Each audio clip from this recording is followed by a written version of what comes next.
আসসালামু আলাইকুম প্রিয় দর্শক শ্রোতা।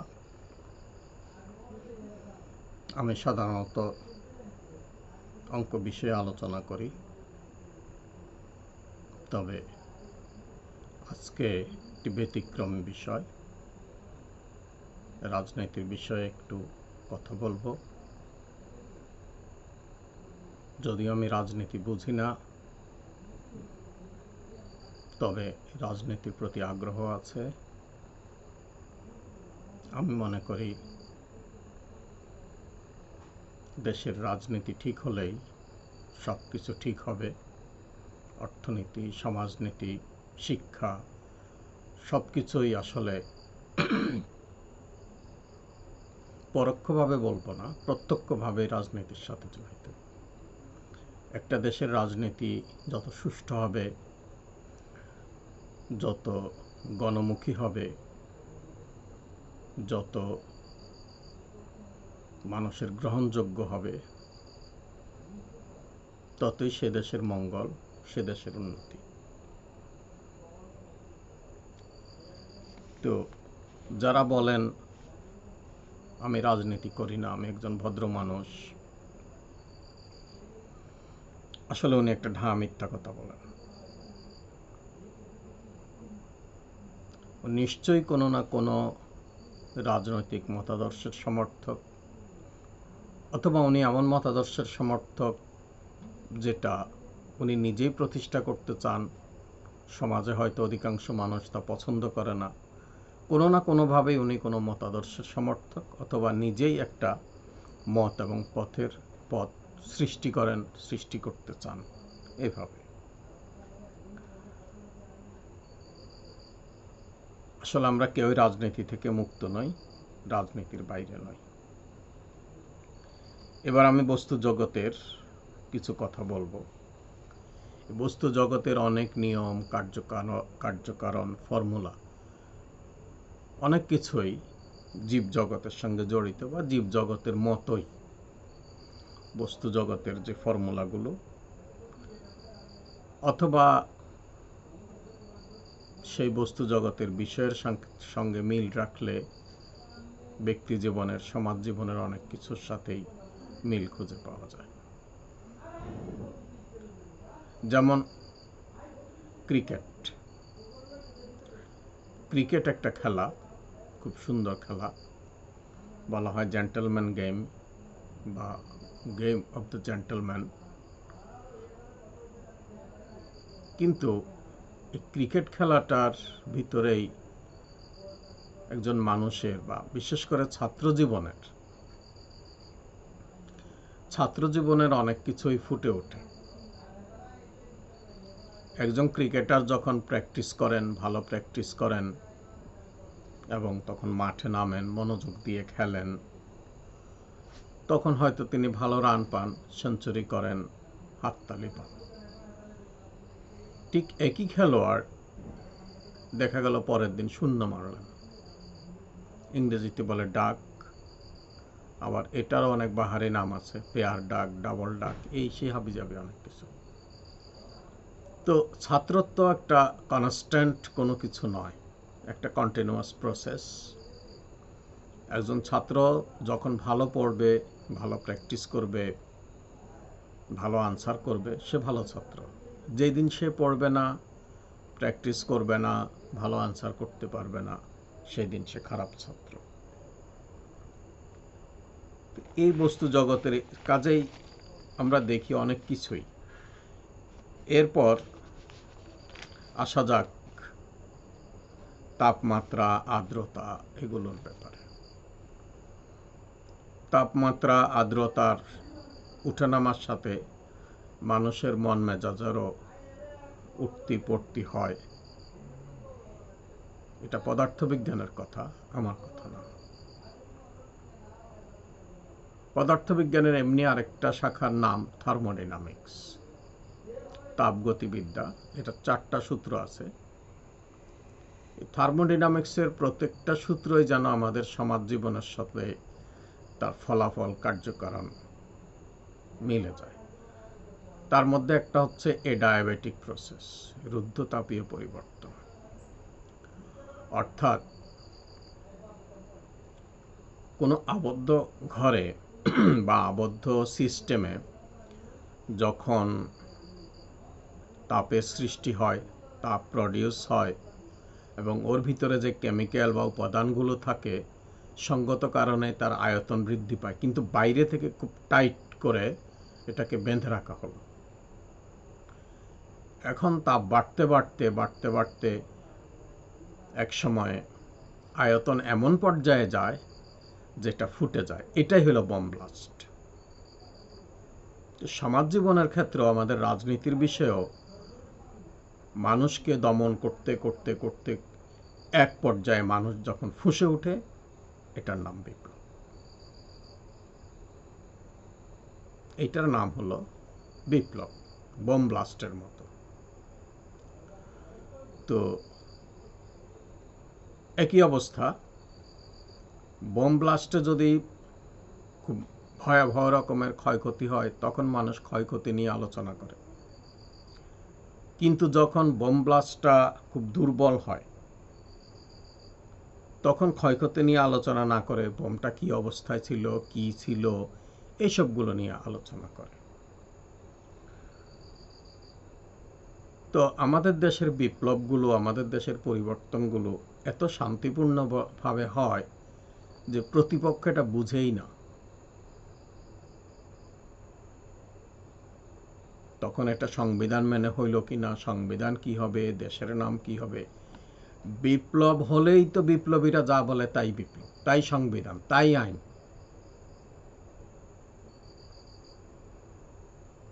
৭১ সনের যুদ্ধ ৮ মাস ২১ দিনে হয়েছে, এটা আমি বিশ্বাস করি না। এটা ১৩ দিনে দেশ স্বাধীন হয়েছে।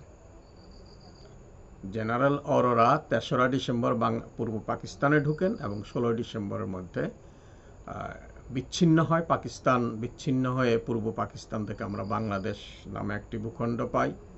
আগেও আমরা স্বাধীন ছিলাম, আগেও স্বাধীন ছিলাম।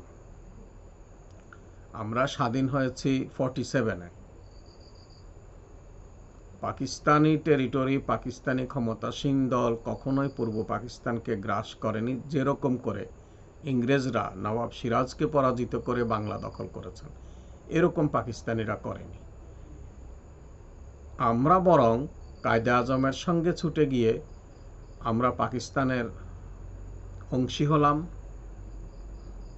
তারপরে পাকিস্তানিদের শাসক চক্রের বিভিন্ন বৈষম্যের কারণে, বিভিন্ন অত্যাচার নির্যাতনের কারণে এক পর্যায়ে সে একই অবস্থায় ডায়াবেটিক প্রসেস, বম ব্লাস্ট হলো, আমরা পৃথক হয়ে গেলাম, আমরা আমাদের স্বাধীনতা পেলাম, আমরা বিচ্ছিন্ন হলাম। সোজা কথা, আমরা বাংলাদেশ নামক একটা রাষ্ট্রের ভূখণ্ড পেলাম।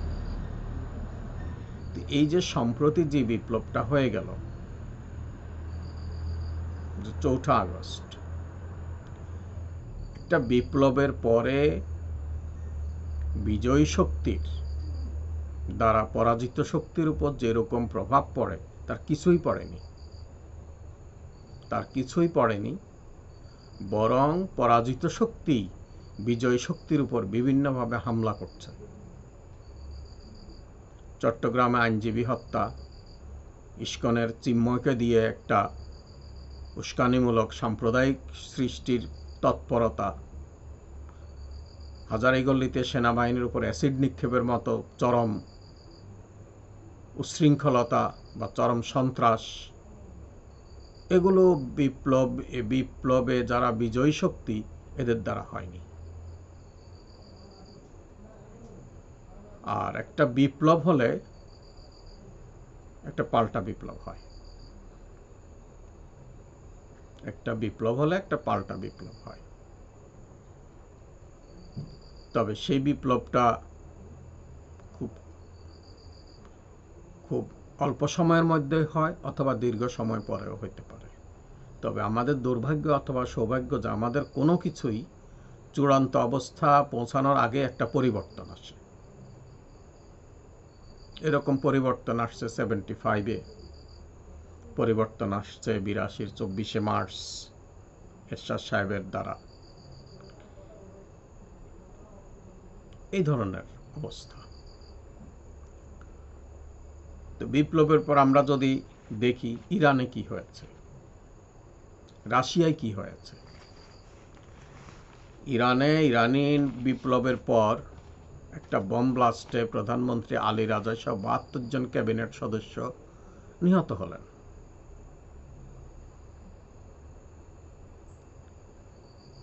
আর আমাদের দেশে এটা ছিল প্রতি বিপ্লব।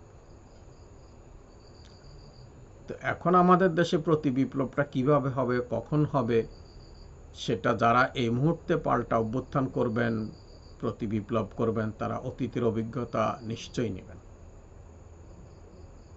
আমাদের দেশে যতগুলো বিপ্লবী হয়েছে বা পাল্টা বিপ্লব হয়েছে, সেগুলো সবই অপরিকল্পিত, অপরিপক্ক।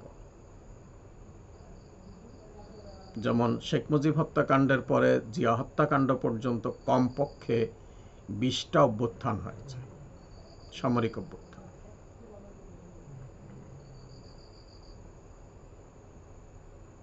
তো ৮১ সালে জিয়াউর রহমান যখন নিহত হলেন, এরপর ৮২ ২৪শে মার্চ এরশাদ সাহেব ক্ষমতা নিলেন। এমনি এমনি নেন নাই। উনি ঠিক সেই সময়ে দেশের যে রাজনৈতিক পরিস্থিতি মানে যে খারাপ পরিস্থিতি বলবো, সেগুলোর রেফারেন্স দিয়ে সাত্তার সাহেব থেকে ক্ষমতা কেড়ে নেন। তার একটা উদাহরণ হলো যুবমন্ত্রী অথবা প্রতিমন্ত্রী আবুল কাসেমের বাড়ি থেকে গালকাটা কামালকে উদ্ধার, ঢাকা ইউনিভার্সিটিতে সরওয়ার, এই ধরনের ভয়াবহ, এদের দুইজনেরই অবশ্য ফাঁসি কার্যকর হয়েছে পরে। এই ধরনের একটা পরিস্থিতি সামনে এনে বা এই ধরনের পরিস্থিতির কারণে, রাজনৈতিক বিশৃঙ্খলার কারণে, রাজনৈতিক অস্থিতিশীলতার কারণেই একটা সামরিক শাসন আসছে। তো আমাদেরও ৪ঠা আগস্ট বা ৩৬শে জুলাই বা ৫ই আগস্ট, ৪ঠা আগস্ট, ৫ই আগস্ট, যেটাই আমরা বলি, ৫ই আগস্টের পর আমরা যে বিপ্লবের ফলটা পাওয়ার কথা ছিল, যেভাবে হওয়ার কথা ছিল, যেই পরিস্থিতিতে দেশ অগ্রসর হওয়ার কথা ছিল, আদৌ সেই পরিস্থিতিতে দেশ অগ্রসর হচ্ছে না। এবং বরং এই অবস্থা দেখে মনে হয় মানুষ যাদেরকে পরাজিত শক্তি বলছে, সেই পরাজিত শক্তিটাই মনে হয় আবার আসবে অথবা আসার চেষ্টা করবে। তার কতগুলো প্রমাণ হলো, যেমন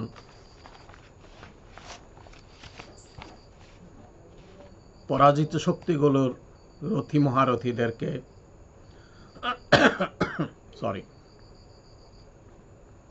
সেফ এক্সিট দিয়েছে, নিরাপদে তারা দেশ ত্যাগ করেছে।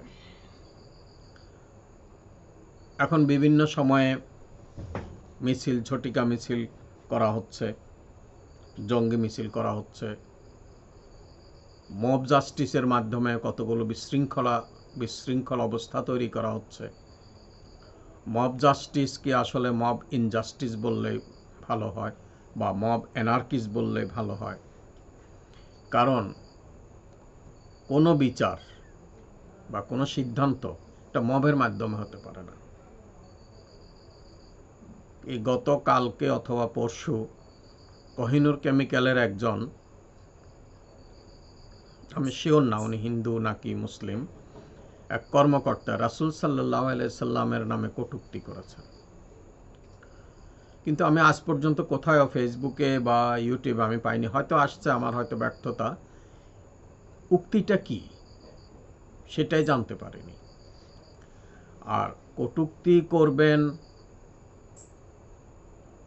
তো এই কটূক্তির ফল কোহিনুর কেমিক্যাল কোম্পানি ভাঙচুর করা, লুটপাট করা, এগুলা কোনো ক্ষেত্রেই এটা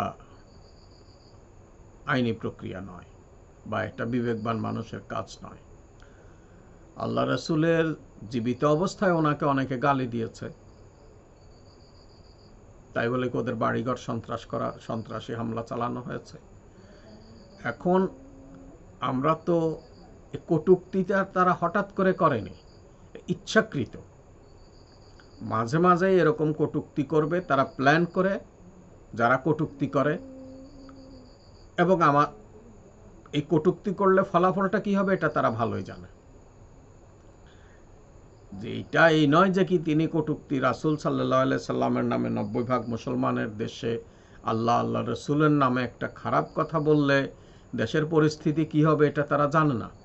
এটা জেনে বুঝেই তারা এই কটূক্তিগুলো করে। এবং এরপরে এদেশে সাম্প্রদায়িক দাঙ্গা হচ্ছে, মৌলবাদের উত্থান হচ্ছে, ভাঙচুর হচ্ছে, লুটপাট হচ্ছে, এগুলো বহির্বিশ্বকে দেখানো। এটা আমরা সবাই জানি। কিন্তু তারপরেও আমরা কেন যে এই কাজগুলো করছি বা আইনশৃঙ্খলা বাহিনী এই কাজগুলো করতে বাধা দিচ্ছে না কেন বা নিয়ন্ত্রণ করতে পারছে না কেন সেটা আমার জানা নাই। আমি তো মনে করি কটূক্তি যেভাবে করুক ওকে ছেড়ে দাও। ও কটূক্তি করতে করতে এমন পর্যায়ে আসবে রাস্তার মানুষে ওকে শেষ করে দেবে, বিচার লাগবে না, ওর বিচার তো ওই করে ফেললো। আমি যদি একটা খুন করি তাহলে আমি তো জানি খুন করলে আমার মৃত্যুদণ্ড হবে অথবা যাবজ্জীবন হবে। তাহলে আমি খুন করার সময় তো আমার অর্ধেক বিচারটা করে ফেললাম। এরা এগুলো তৈরি করে, কটূক্তি করে দেশে একটা খারাপ পরিস্থিতি তৈরির জন্য। আমরা এদের ফাঁদে পা দিই।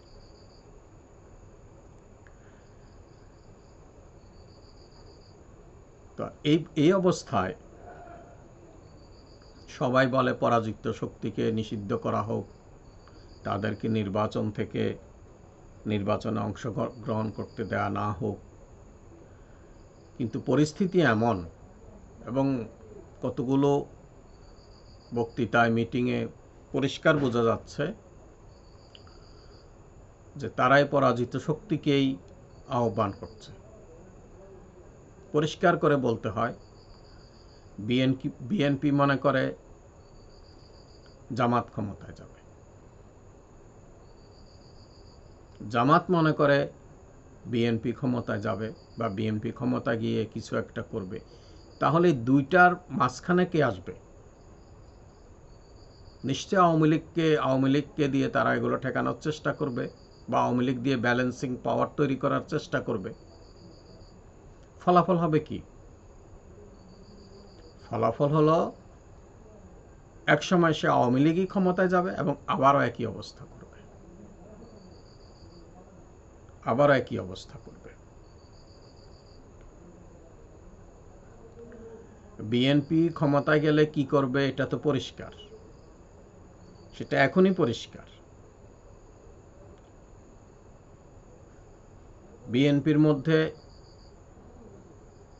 বিএনপির বৈশিষ্ট্য অন্তর্দ্বন্দ্ব, এবং সেখানে তিন চার মতাদর্শের মানুষ রয়েছে। সেখানে নাস্তিক আছে, সেখানে আবার জামাত ঘেঁষা কিছু মানুষ আছে, সেখানে ধর্মপ্রাণ কিছু মানুষ আছে, জামাত পছন্দ করে না, বিএনপি পছন্দ করে। আর লুটতরাজের তো এক পার্টি থাকেই, সব দলেই থাকে, সুযোগ বুঝে লুটতরাজ করা, ব্যক্তি স্বার্থ হাসিল করা। কিন্তু এখানে আওয়ামী লীগ হচ্ছে ব্যতিক্রম। বিএনপির এই অন্তর্দ্বন্দ্ব প্রেসিডেন্ট জিয়াউর রহমানের ঠিকই একটা ছেঁড়া গেঞ্জি এবং ভাঙ্গা সুটকেস ছিল, এবং জিয়াউর রহমানের নিজের বাড়িতে কোনো ঘর ছিল না। ওনার চাকরি এবং প্রভিডেন্ট ফান্ড, এই চাকরি, প্রেসিডেন্ট হিসাবেও চাকরি, সেনাবাহিনী প্রধান হিসাবেও চাকরির টাকাটাই ওনার মূল জিনিস ছিল। ঢাকায় কোনো বাড়ি ছিল না। যেখানে একজন সিপাহী 3-4 তলা বাড়ি করতে পারে, সেখানে একজন মুক্তিযোদ্ধা, একজন সেনাপ্রধান, একজন প্রেসিডেন্ট কি করে তার ভাঙ্গা সুটকেস এবং একটা ছেঁড়া গেঞ্জি থাকে? এটা কৌতুক নয়, এটা অবিশ্বাস্য বিষয় না, এটা লোক দেখানো বিষয় নয়। সত্যিকার অর্থে জিয়াউর রহমান এরকমই ছিলেন। তার খাওয়া দাওয়া চলাফেরা সব কিছুতে এটা কিংবদন্তি, এটা মানুষের মুখে মুখে প্রচারিত। জিয়াউর রহমান যে সহজ সাধারণ ছিলেন, সাধারণ জীবন যাপন করতেন, কিন্তু কথা হলো জিয়াউর রহমানের পর এই ভাঙ্গা সুটকেস এবং ছেঁড়া গেঞ্জি থেকে এতগুলো সম্পদের মালিক জিয়া পরিবার কিভাবে হলো? এরা যে ধোয়া তুলসী পাতা সেটা তো নয়। এবং জিয়াউর রহমানের 2টা বাড়ি কেন কেন দেওয়া হলো? ওনার মৃত্যুর পর ওনাকে 2টা বাড়ি কেন দেওয়া হলো? একটা বাড়ি দেওয়া হলো সেক্টর কমান্ডার মুক্তিযোদ্ধা হিসাবে, যদ্দূর আমি জানি। আরেকটা বাড়ি দেওয়া হলো 1 টাকা মূল্যে, যে প্রেসিডেন্ট জিয়াউর রহমান কিছুই রেখে যাননি, সেজন্য আরেকটা বাড়ি, এক্স প্রেসিডেন্ট, সেক্টর কমান্ডার, এই হিসাবে 2টা বাড়ি ওনার। এবং এগুলো সবই সরকার দিয়েছেন, উনি নেননি। জীবদ্দশায় উনি কোনো বাড়ি দখল করেননি, কোনো কিছু দখল করে নেননি, ওনার বাপের নামে এই নামে সেই নামে কোনো কিছু করেননি। জিয়াউর রহমান আদ্যপান্ত একজন সৎ মানুষ ছিলেন, এতে কোনো সন্দেহ নেই। কিন্তু তার পরবর্তী অবস্থায়, পরবর্তী সময়ে এত সম্পদের মালিক কি করে হবে? আবার আমাদের যে প্রধানমন্ত্রী বিদায় হলেন, যাকে বিদায় করা হলো, বিদায় করা হয়নি, উনি চলে গেছেন। তো আমি তো বলি উনি হিজরত করতে গেছেন, হয়তো এক সময় ফিরে আসবেন, সে জেনারেল অরোরার মতো কাউকে নিয়ে আসবেন, কিন্তু সেই পরিস্থিতি তো আমরাই তৈরি করছি। উনি যাতে ফিরে আসেন, আবার যাতে একই জায়গায় আসেন, সেই পরিস্থিতি তো আমরা যারা বিপ্লবের পক্ষে ছিলাম বা বিপ্লবের পক্ষের লোকেরাই আমরা তৈরি করছি। আমরা আন্দোলন করছি, ছাত্র এখন একটা কিছু, যেরকম 71-এর মুক্তিযুদ্ধের পর দেশে তো কোনো রাজাকারদের কোনো চিহ্ন ছিল না, একটা রাজাকারও রাখেনি যে চাটনি খাওয়ার জন্য। সেই সময়ে এত লুটপাট, এত ডাকাতি, প্রত্যেক দিন ডাকাতি, এগুলো কারা করছে? সবাই জানে, সবাই জানে। এখন ছাত্ররা বিপ্লব করছে, এখন এক শ্রেণীর ছাত্ররা কথায় কথায় দাবি দাওয়া, রাস্তা অবরোধ, এই অবরোধ, সেই অবরোধ, এগুলো কি? আর 17 বছরে কোনো দাবি দেওয়া আসলো না, এখন পতিতারাও দাবি দেওয়া পেশ করছে, আশ্চর্যের বিষয়। এবং এদেরকে দাবি দেওয়া পেশ করার সুযোগটা কেন দেওয়া হচ্ছে?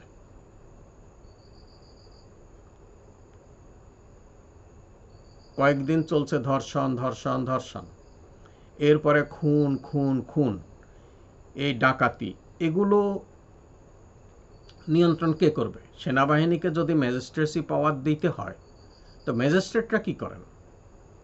এগুলো তো দেশের পুলিশ, আইনশৃঙ্খলা বাহিনী, বিশেষ বিশেষ কারণে সেনাবাহিনী ডাকা যায়। সেনাবাহিনী দেশ রক্ষক, দেশের স্বার্থে তারা কাজ করবেন, কিন্তু দেখা যায় যে সেনাবাহিনী ছাড়া কোনো কিছু নিয়ন্ত্রণ হচ্ছে না। সেনাবাহিনী নামার আগে কোনো কিছু নিয়ন্ত্রণ করা যাচ্ছে না। এবং সাধারণ ডিপ্লোমা ছাত্র, ডিপ্লোমা পড়ছে কি পাশ করছে, এসএসসি পাশ করে যেটা করে, সেখানে একজন লেফটেন্যান্ট কর্নেল খলিল মনে হয়, ওনার মতো মানুষকে বলে আপনি পাবলিক।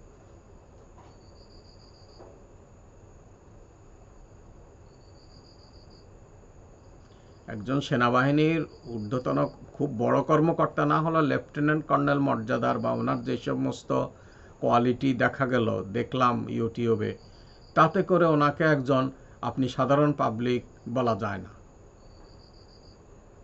এগুলো কিসের আলামত?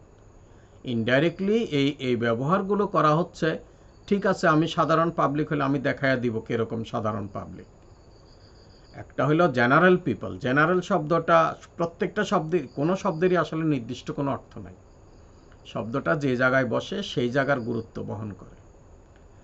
জেনারেল পাবলিক বলতে আমরা বুঝি মাস পিপল, সে লেম্যান থেকে শুরু করে গ্র্যাজুয়েট বা যাদের স্বাভাবিক। কিন্তু একজন যদি আর্মি জেনারেল বলি তখন কি আমি সাধারণ বুঝি? সেটা তো অনেক মর্যাদার, অনেক ক্ষমতাবান একজন মানুষ।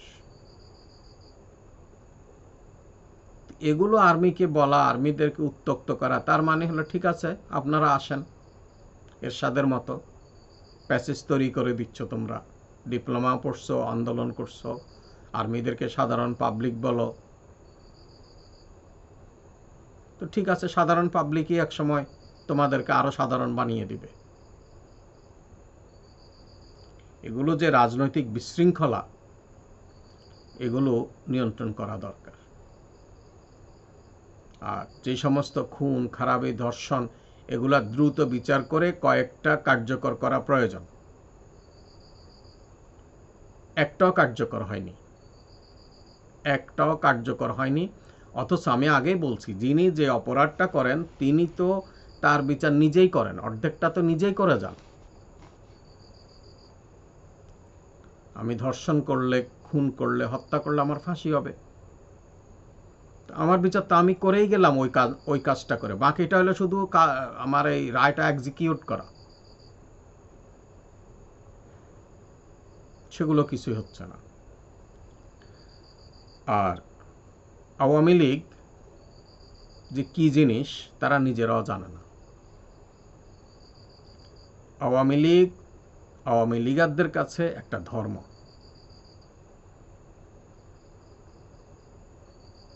এরা যখন সংগঠিত, এরা যখন ইউনাইটেড, তখন এদের দ্বারা সব কিছুই সম্ভব। যেমন এইচ.টি. ইমাম আওয়ামী লীগের মন্ত্রী বা উপদেষ্টা পরিষদের কেউ ছিলেন, তিনি ছিলেন 71-এর তৎকালীন পিসিএস, অর্থাৎ আমরা এখন যেটাকে আমলা বিসিএস ক্যাডার বলি, ওই ক্যাডারের একজন মানুষ। রাঙ্গামাটিতে ম্যাজিস্ট্রেসি, পরে উনি রাঙ্গামাটিতে গেলেন যুদ্ধ লাগার পরে।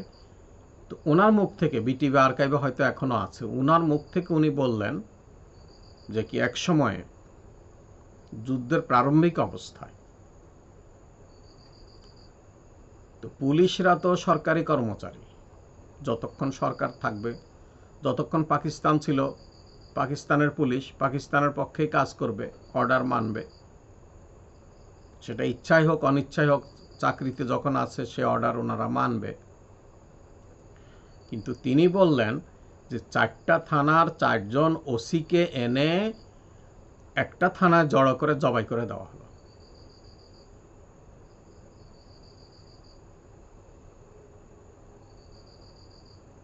তো ওদের পক্ষে সবই সম্ভব। আগে সিস্টেম ছিল একটা কোনো টিকেটে এমপি হলে আবার সংসদ গঠনের সময় আরেক দলে চলে যাওয়া যেত। তো সেই সময় শেখ মুজিব একবার বলছে আওয়ামী টিকেটে, এটা এখনও খুব কমন কথা, কেউ যদি গাদ্দারি বা বেইমানি করে, মানে আওয়ামী লীগের টিকেটে জয়ী হয়ে যদি আবার অন্য পার্টিতে যোগ দেয়, তাহলে তোমরা তাদের জ্যান্ত কবর দিবা। এবং অনেকটা জ্যান্ত কবরই দিয়েছে আওয়ামী লীগ, সেটা শেখ মুজিবও দেখিয়েছেন, তার সুযোগ্য কন্যা শেখ হাসিনা 16 বছর থেকে দেখিয়েছেন। আওয়ামী লীগের প্রত্যেকটা মানুষ এক সুরে কথা বলে। জামাতের নেতৃবৃন্দ, বিএনপি, অন্যান্য পার্টি নিজেরা নিজেদের সমালোচনা করে, নিজেরা সেটা খারাপ অর্থ করতে পারে বা সংশোধনের জন্য হতে পারে, কিন্তু আওয়ামী লীগ সবসময় এক সুরে। আমান বাজারের কলা বেচা আজ্জা থেকে শুরু করে প্রাইম মিনিস্টার শেখ হাসিনা পর্যন্ত একই সুরে কথা বলে। আমান বাজারের কলা বেচার আজ্জাও সংবিধান বুঝে, শেখ হাসিনাও সংবিধান বুঝে। দুর্নীতিতে বিএনপির আমলে বাংলাদেশ 5বার না 4বার চ্যাম্পিয়ন হলো, এটা খুব সমালোচনা হচ্ছে। কিন্তু আওয়ামী লীগের সময় সুন্দর একটা কথা উঠে গেল প্রবাদ বাক্যের মতো, উন্নয়ন যেখানে দুর্নীতি সেখানে। তাহলে বিএনপি যদি 5 বার দুর্নীতিতে চ্যাম্পিয়ন হয় তাহলে উন্নতিতেও চ্যাম্পিয়ন ছিল। এই কথা তারা বলে না। এটা এমন একটা ধর্ম, এখন নবুয়াতের দরজা বন্ধ হয়ে গেছে। নাউজুবিল্লাহ, আমি একটা কথা বলতে চাই, এই যুগে কোনো নবী রাসূলও যদি আগমন করতো, তারা জিজ্ঞাসা করতো মুক্তিযুদ্ধের সপক্ষে শক্তি কিনা, মুক্তিযুদ্ধ সমর্থন করেন কিনা, জাতির পিতা শেখ মুজিবকে জাতির পিতা মানেন কিনা, নাহলে আপনি রাজাকার। এই হলো আওয়ামী লীগ।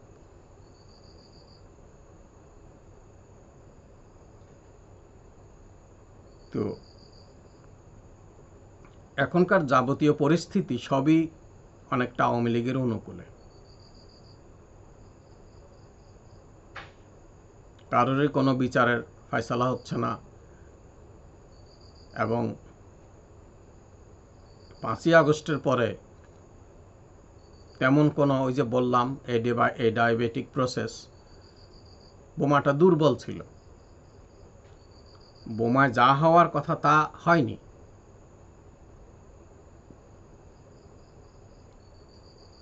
আমরা 1917 সালের রাশিয়ান বিপ্লবের পরে কি দেখলাম? যার পরিবারের সবাইকে হত্যা করার পর 9 বছরের একটা শিশু, সে কাপড় রাখার আলনায় লুকানোর চেষ্টা করছে। একবার ধাওয়া দিলে এদিকে যায়, আবার ধাওয়া দিলে ওইদিকে যায়। এই শিশুটাকে হত্যা করা হয়েছে। এখন বিপ্লব হওয়ার পরে সংবিধান কি হবে? সংবিধান চেঞ্জ করা যাবে না।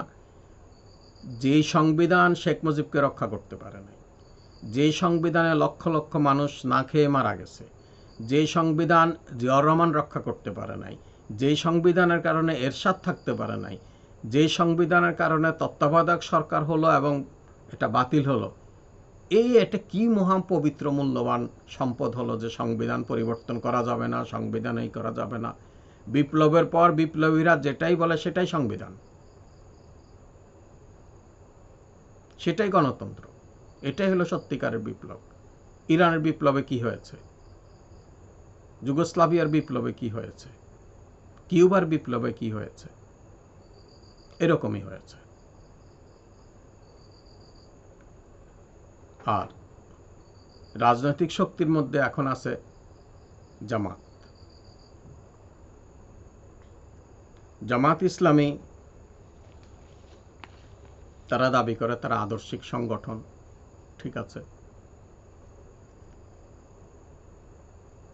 কিন্তু গত কেন 41-48 থেকে এই পর্যন্ত যতগুলো নির্বাচন সে সময়ের পাকিস্তান এবং এই সময়ের বাংলাদেশে হয়েছে, বিশেষ করে বাংলাদেশের কথাই বলি, 71-এর পর থেকে যতগুলো নির্বাচন হয়েছে, এদেশের মানুষ সবাই পরহেজগার, সবাই 5 আঙ্গুলি দাড়ি, টুপি সবই আছে, নামাজ রোজা হজ জাকাত আছে।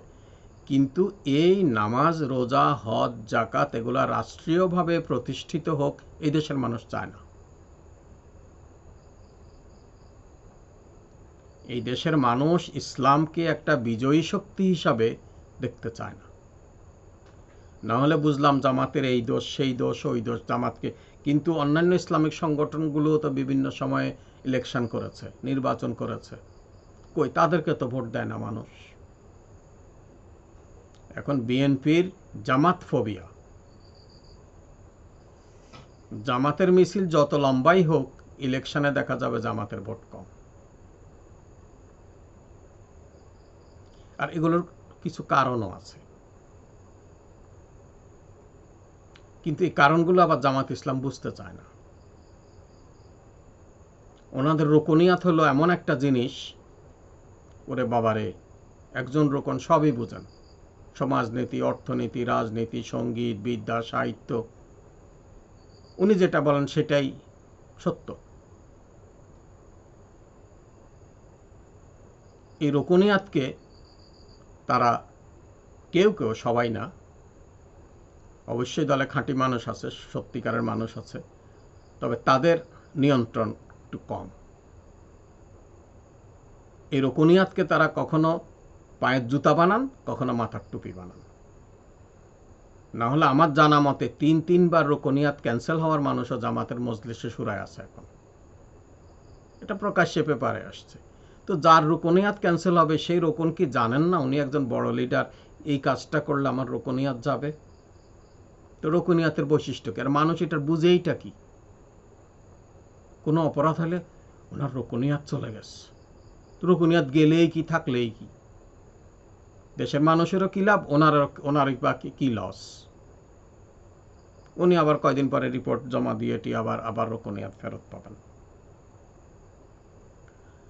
আর একটা কথা প্রচলিত হচ্ছে এখন, জামাত ইচ্ছা করলে ক্ষমতা যাইতে পারে, কিন্তু লোক তৈরি হয়নি, এজন্য যাবে না। 80 বছরের লোক তৈরি হয়নি, আর কখন তৈরি হবে? আর লোক তৈরি হবে কি করে? ওনারা সবসময় তো জনগণের সেন্টিমেন্ট, জনমতের উল্টো স্রোতে হাঁটেন। 71-এ জামাত কত পার্সেন্ট ইস্ট ওয়েস্টে সাপোর্টার ছিল? ওনারা দেশ রক্ষার দায়িত্বে নামলেন, দেশ রক্ষার, পাকিস্তান রক্ষার দায়িত্বে নামলেন। উল্টো ঘটনা ঘটল কি? পূর্ব পাকিস্তান বা বাংলাদেশের মানুষগুলো পুরোটাই তাদের বিপক্ষে গেল। যেখানে এর প্রতিষ্ঠাতা মৌলানা মওদুদী রহমতুল্লাহ আলাই, উনি বলছেন যে কি পূর্ব পাকিস্তানের জামাত পূর্ব পাকিস্তানের রাজনৈতিক প্রেক্ষাপটে সিদ্ধান্ত নিবে, পশ্চিম পাকিস্তানের জামাত পশ্চিম পাকিস্তানের রাজনৈতিক প্রেক্ষাপটে সিদ্ধান্ত নেবে। ওনারা জনগণের সেন্টিমেন্টের বাইরে গিয়ে উল্টো পথে হাঁটলেন। তো লোক তৈরি হবে কিভাবে? ওনারা তো লোকের বিপরীতে হাঁটেন।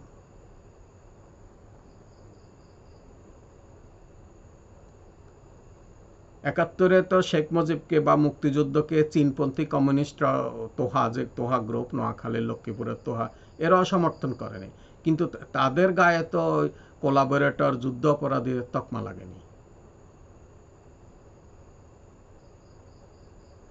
যা হয়েছে, হঠাৎ করে 1985 সালে আব্বাস আলী খান বললেন 71-এ আমরা ভুল করিনি। 71-এ আমরা ভুল করিনি বলার সময় তো ভুল করিনি এটা প্রমাণ করা, তারপরে বলা ভুল করিনি, মাঝখান থেকে বলে দিলেন 71-এ আমরা ভুল করিনি। এখনো আজমি সাহেব ব্রিগেডিয়ার জেনারেল, আমি যদ্দূর জানি উনি বেস্ট ক্যাডেট হয়েছেন 81-এ, এবং ওনার সব কিছুই ভালো। কিন্তু ওনাদের সব কিছু ভালো হলে এমন সব কথা ওনারা বলেন যে জনবিচ্ছিন্ন হয়ে যান। জাতীয় পতাকা বদলাইতে হবে, জাতীয় সঙ্গীত বদলাইতে হবে। জাতীয় পতাকা, জাতীয় সঙ্গীত একটা জাতি গঠন হওয়ার পরেই না তৈরি হবে। এই উল্টো স্রোতে হাঁটে। দেশের নাম বদলাইতে হবে কেন? দেশের নাম যেটাই হোক, দেশ ভালো চললেই তো হইল। আর ভালো চলার পরে তারপরে হবে জাতীয় সঙ্গীতের বিষয়, তারপরে আসবে পতাকার বিষয়। এই কথাগুলো বলে বলে ওনারা সবসময় জনবিচ্ছিন্ন হন। যারা 50-55 বছর যে জাতীয় সঙ্গীতে অভ্যস্ত, যেই দেশের নামে অভ্যস্ত, যে জাতীয় পতাকায় অভ্যস্ত, হঠাৎ করে ওনারা জাতীয় সঙ্গীত বদলাইতে হবে, জাতীয় পতাকা বদলাইতে হবে।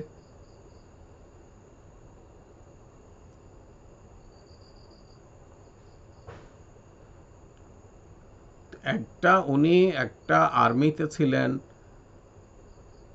বিপ্লব তো ওনার করার কথা ছিল, ওনার নেতৃত্বে।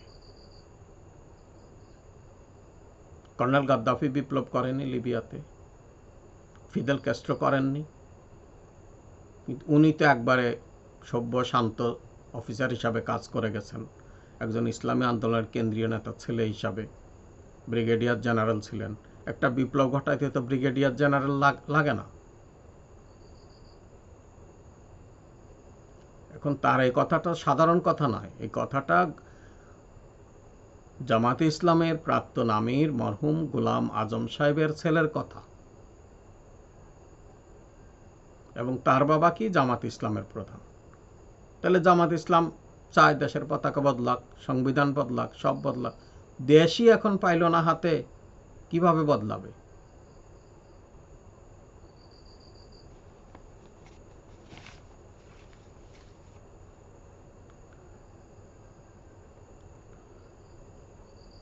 এই তো গেল সব হতাশার কথা।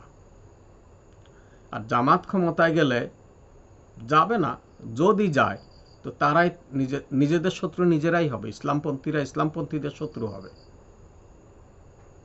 কেউ বলে পাঞ্জাবি পড়তে হবে গোল, কেউ বলবে পাঞ্জাবি কাটা কেন, কেউ বলতে হবে পাগড়ি নাই কেন। এই অবান্তর ছোটোখাটো বিষয় নিয়ে তারা একদল আরেক দলকে এখনই তো বলছে কাফের বলে, এই বলে, সেই বলে। এগুলোকে কভার দিতে হবে। আর যেই ক্ষমতায় আসুক, ক্ষমতায় থাকতে হলে কিছু শক্তি প্রয়োগও করতে হবে, এবং সেই শক্তি প্রয়োগের লিমিট থাকা দরকার।